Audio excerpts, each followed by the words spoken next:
E só cuidado com uma coisa.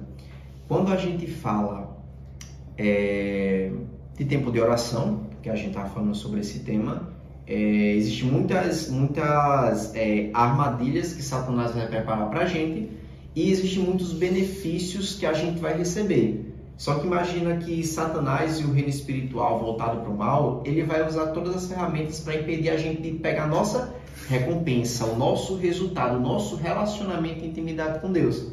Então, se a gente tiver com isso na mente, a gente vai começar a estar pronto, ligar os alertas para as coisas que estão acontecendo que os nossos olhos eles não conseguem enxergar. A gente vai evitar a primeira olhada, a gente vai evitar o primeiro grito, a gente vai evitar sempre a primeira coisa, porque é a primeira ação que gera a segunda, a terceira, a quarta e a quinta. E sabendo que o nosso Deus ele é um Deus misericordioso e gracioso. Só que eu preciso deixar um detalhe bem enfático para vocês. Se a graça de Deus acabar, não queira isso não. Como assim, Juarez, a graça de Deus acabar? Certo dia, Jesus passava perto de um monte. E nesse monte tinha uma sarça. Vocês lembram? Sarça ardente? Não. Teve uma sarça, da sarça ardente, e teve uma sarça que também tem o do figos, né? Que é tipo uma arvorezinha de figos.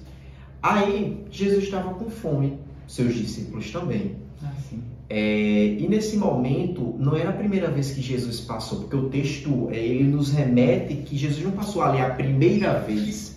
Então ele passou e passou e passou, aí o texto vai diretamente lá no assunto. E quando ele passou, ele viu que ele estava com fome, se aproximou dela para pegar. O que é que aconteceu? Não tinha nada. Não tinha nada. Sabe o que Jesus falou para aquela árvore? Vai murchar e nunca mais dará frutos. Perfeito. Foi exatamente isso que Jesus falou. Você vai murchar e nunca mais haverá fruto de ti. E quando os discípulos voltaram no dia seguinte, e os discípulos se impressionaram. E a mesma coisa que falaram lá quando Jesus mandou o mar acalmar, né? Que quem é esse que até as ondas o obedece? E ali simboliza uma coisa chamada graça. Quando a graça acaba, é sem volta, tá ligado? É sem volta que eu falo no sentido de, por exemplo, deixa eu mostrar algo didático para vocês entenderem. Imagina o seguinte, Deus ele te deu diversas oportunidades. E você continua caindo naquele mesmo danado, naquele pecado ou em alguma coisa que está atribulando a vida de vocês. Aquilo que desagrada o coração de Deus, e Deus te deu diversas chances. Até que chegou o momento que Deus falou, pronto, agora as chances elas esgotaram, agora você entra na disciplina. Vem de arrasto. E tipo assim, todos os que eu conheci na Bíblia, não, todos não, a maioria dos que eu vejo na Bíblia, eles não tiveram ali uma segunda chance. Moisés, homem que conversava com o Senhor face a face. Você não vai entrar na terra que eu prometi dar para o povo de Israel. Mas Jesus não vai. Aquele também que bateu na pedra. Moisés, pô. Foi Moisés? Foi Moisés que bateu na pedra. Vamos para outro contexto. Saul. Tome chance para Saul. Decidiu fazer papel de profeta. O que aconteceu com Saul? Ficou quase louco. O espírito de perturbação e de agonia entrou na vida de Saul. E só com o tocar da harpa de Davi é que havia paz naquele dia para Saul. Vamos para outro contexto? Salomão, Sansão. Salomão foi lá, sentou com várias mulheres e por amor ao servo Davi, ele falou, o pecado não vai cair sobre sua geração, porém, todos os que vão vir vão pagar pelo fruto do seu pecado. Sansão, todo mundo fala que ele não cumpriu o seu objetivo, ele cumpriu, só que no meio do caminho, ele tomou essa iniciativa, ele caiu em pecado, né? Tomou essa decisão, a força, ou seja, a presença do Espírito Santo se afastou da vida dele, e o que aconteceu? Vral, ficou cego, humilhado, cuspido, e pela graça, no último segundo, ele falou o seguinte, ele falou como? Vocês lembram? Não lembro. Pode parafrasear. Foi ver até na novela. Caramba.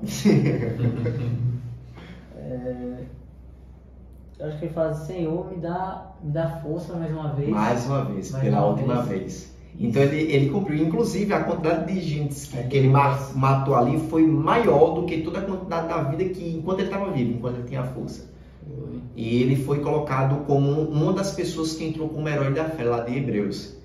Então, a gente tem que... só que tem diversos parâmetros. Por exemplo, Davi, você já sabe, você já é um segundo meu coração, a gente tem um relacionamento, caiu no adultério, que acontece com Davi. Se lascou. Então é tipo, cara, existe ali a diferença do pecado, a diferença quando a graça de Deus fala, tá bom, tipo, acabou. E esse momento, mano, é momento de choro, ranger de dente, é onde você achava que você conheceu o fundo do poço e você vai viver uma coisa que você nunca viveu. Jonas. E o que eu acho massa é que existe quando termina por completo e tem a porção que Deus dá uma outra oportunidade. Por isso que eu falo, nosso Deus é um Deus muito gracioso, cara. Muito gracioso. Então aproveitem dessa graça, mas não brinquem com a graça. Porque a graça, ela pode ter uma proporção maior do que a lei no que diz respeito a quando ela acaba. Porque quando você sai da lei, você encontra o quê? A graça. Porque quando você entra nela, você sabe que você não consegue fazer ela. Então ela é como um alheio que te pega pela mão, um professor, e te leva para aquele que consegue fazer, que é a graça, que é Jesus Cristo. Então ela pega ali e fala, você não consegue, mas esse conseguiu. E você vivendo nele, você me vence porque você vive pela graça. Só que quando você vive na graça e acha que a graça ela é um momento que nunca vai terminar na sua vida, e ela é tirada só por quê? O cálice da ira, a ira do Senhor e todas as consequências, tá ligado? De pecado e tudo mais. Então aproveitem e vivem na graça, mas não vivam em libertinagem. Porque a libertinagem ela pode gerar várias consequências ruins para a vida de vocês. E a libertinagem é você saber o que é liberdade, achar que está indo para a liberdade, mas na verdade você está confundindo as bolas. Então, se Deus ele te chamou para a liberdade, não foi para a liberdade da tua carne, foi para a liberdade de viver no Espírito. Entende? Vamos lá para Apocalipse.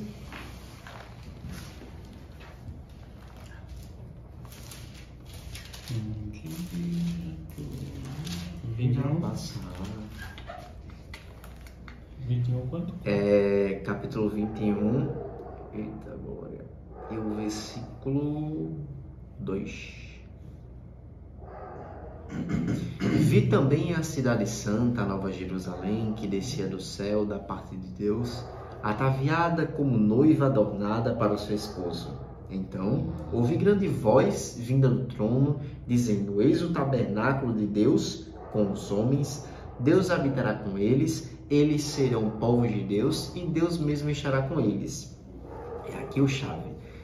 E lhes enxugará dos olhos toda lágrima. E a morte já não existirá.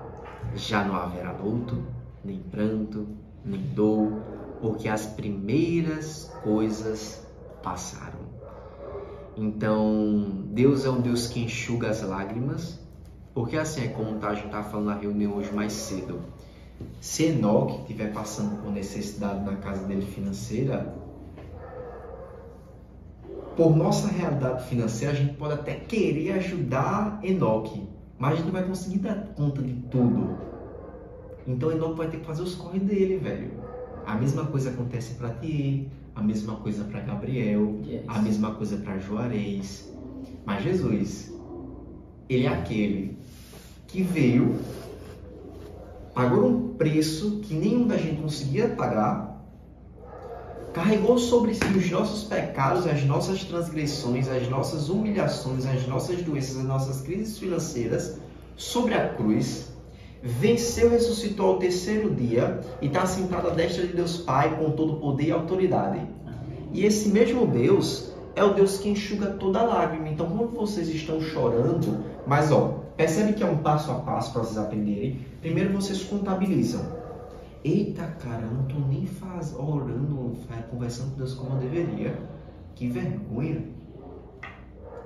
Que, vou falar uma coisa que aconteceu comigo hoje de tarde. Eu preparo ali algo para entregar para vocês na hora do almoço, tanto que eu almoço às vezes nessa carreira para conseguir manter lá toda a questão. Só que eu queria tirar de onde? Eu vou fazer o seguinte, eu vou investir mais tempo na palavra e vou tirar da oração. Só que na minha mente eu falei, cara, como é que eu quero ser cheio da palavra se eu não oro? Aí eu voltei para aquela mesma coisa que estava sendo batido. Você primeiro tem que ser cheio da oração, porque quando você abre a Bíblia, Deus ele começa a te usar para falar aquilo que o povo precisa ouvir, que tua esposa precisa ouvir, que você precisa ouvir. Então você está querendo tirar algo do essencial, tipo, eu vou comer, mas não vou tomar água. Cara, você precisa da água, porque você vive mais sem comida do que sem água. Então percebe que a gente está querendo inverter algumas coisas.